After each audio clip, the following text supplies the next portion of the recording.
So green crab have recently invaded Alaska. In 2022, they were first discovered in Metlakatla, and now here in 2025, we're finding them in Kasaan in large numbers. This is concerning because they are a ferocious predator. I feel like they choose violence every morning that they wake up, and they can outcompete juvenile Dungeness crabs, which are the same size as them, easily, and they'll destroy eelgrass beds, which are like foundational for supporting, juvenile salmon life and estuary health and erosion of our seashores. Eelgrass beds are so important for the health of our shoreline because they are this really complex, fun ecosystem that provides cover, habitat, growth for our juvenile crab species, juvenile salmon. It's their playgrounds where they thrive and grow into maturity. So green crab can really harm eelgrass beds. They can dig down up to 4 feet, so they're uprooting that plant, causing it to totally be destroyed, or they can clip it off at the base, and then it, disperses through the ocean, causing, I've heard rumor of up to 50% destruction in 1 year of eelgrass beds. So it can be pretty intense quickly. One of the reasons why green crab are so prolific and they can spread so easily here in Alaska is that females lay up to 180,000 eggs per year, and they can do that up to twice a year. These eggs in their larval state can drift on ocean currents, and that's how they spread upward from community to community. So we found them in Metlakatla and then Ketchikan, Prince of Wales, and now Kasaan, and I assume we'll just keep seeing them up the Alaska coast. They can survive from like freezing to 32 to all the way to like 86. European green crab larval, their egg stage, can float on ocean currents for miles, a long ways, depending on tides and storms and such. And that's really how they can disperse so far and wide and in numbers throughout Southeast Alaska. My name is Mike Jones. I am the tribal president in Kasaan, Alaska. In Kasaan, we are working with the entities involved with tracking and documenting where the green crab are. We've been anticipating this invasion. So when the people are here to help us out, we're happy for the help. The impact that the green crab are going to have on our village, as far as I know, we are one of the only villages that can still go down the beach and fill our crab pots. And that is under threat. We've been anticipating this for a very long time, and we're ready for it. We're going to do everything we can to stop it and to keep our crab and our indigenous foods. Our beaches here are still alive. We have a lot of different species of crab that are still here. We have cucumber that are still here. I've heard from divers that have dived the area for cucumbers that is one of the most alive places that they have dove. I think we have a unique ecosystem here, and doing the study work to confirm what we have here is taking place right now. So today was basically day 3 of this trapping event. We had traps set yesterday in the areas that were most suitable for green crab and kind of skirting the edges just to see if we would find green crab there. Today we collected all of the catch data from the traps.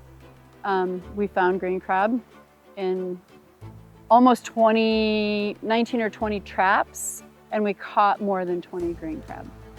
Different sizes, males and females.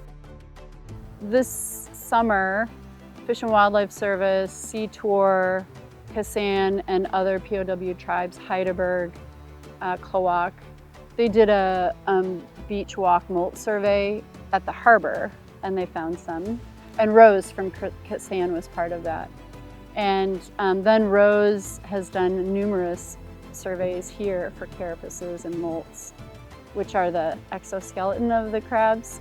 One time she found 11, and then we did surveys the last 2 days, and we found both molts and just carapaces.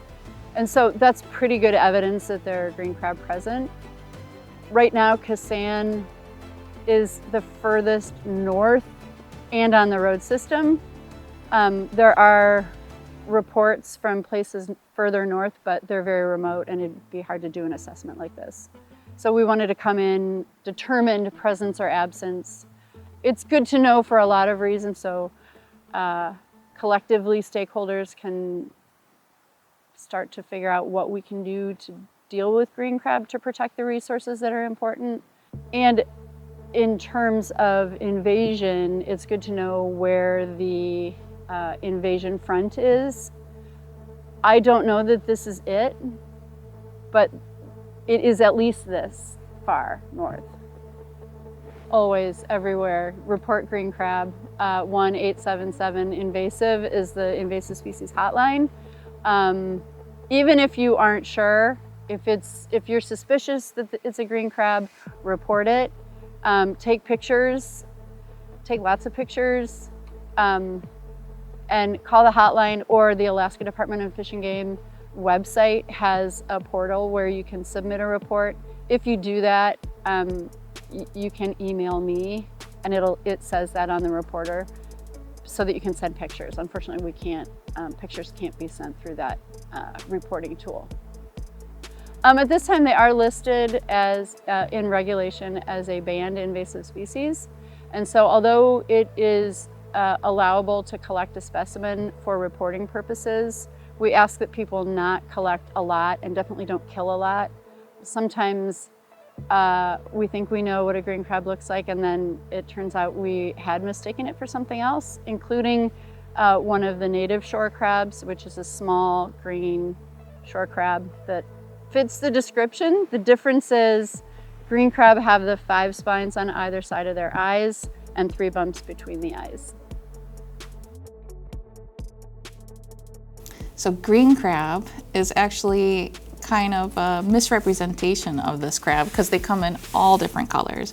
I've seen red, orange, I have seen green, and even like a yellow to black to brown. So just because it's green or just because it isn't green doesn't mean that you're looking at a green crab.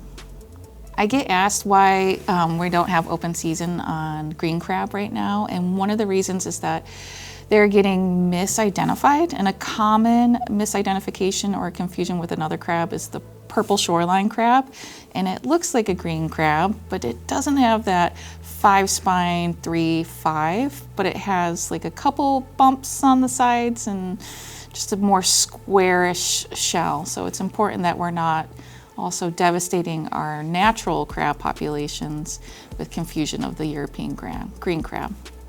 So ways folks can currently help with the invasion of green crab is to do molt walks on the beach, which is to walk the beach and look for crab carapaces and identification.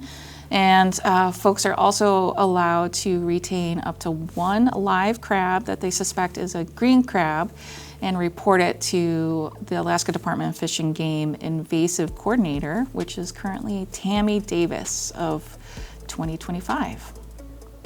Currently, we have green crab reports from Metlakatla. You're going to find them on all the beaches in Ketchikan. We found them on remote islands in Prince of Wales, such as Kasaan, and even as far up as Myers Chuck.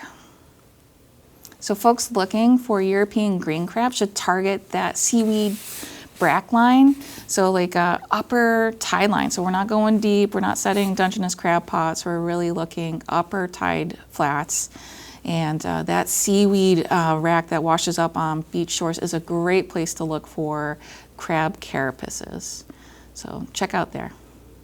For future management of European green crab, an eradication approach is probably infeasible. And now we're looking at more of a adaptive management.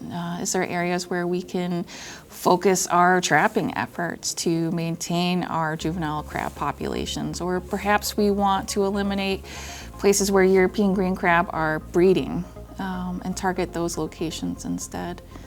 Just being aware of how far widespread this invasion is going year by year is really critical to the success of our adaptive management of the species.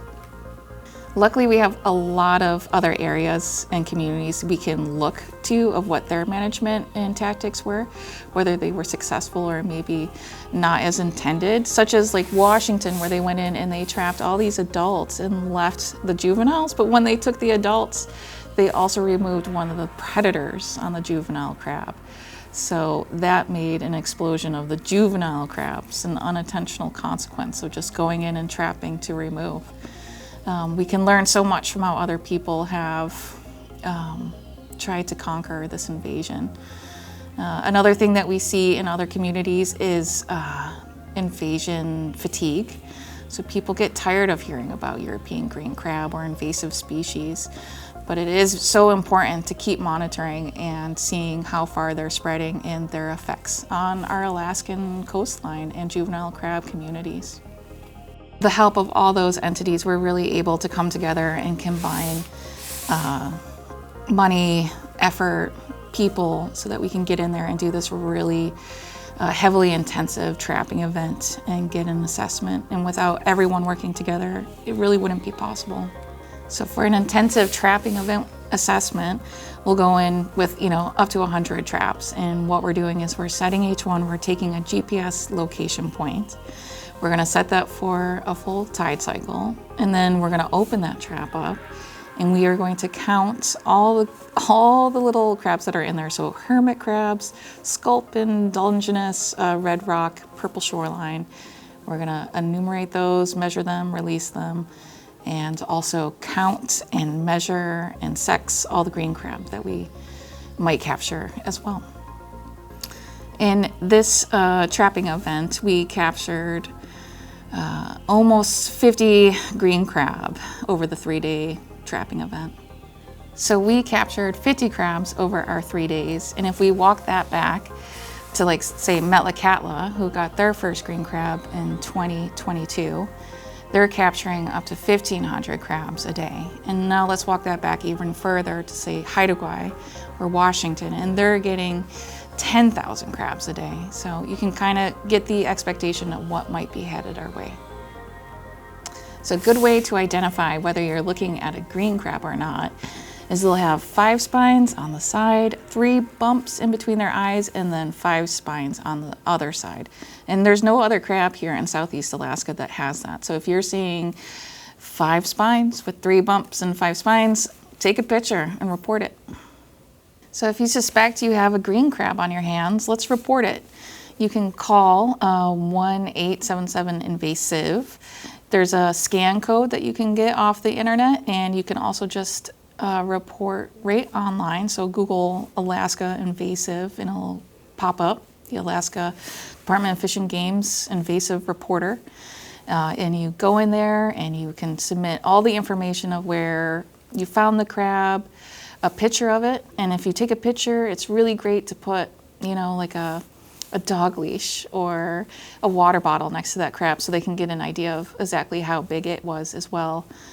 Make sure it's in focused and that you get the whole crab body in there as well. That all helps for identifying. If you collect a live specimen, up to 1, and you report it immediately to Tammy Davis, the invasive species coordinator, hold on to that crab and probably put it in a safe container so you're not going to be spreading the invasion unintentionally to another spot. And she will give you instructions on how to let her identify it for sure to determine that it is a green crab, and then how to dispose of it after capture.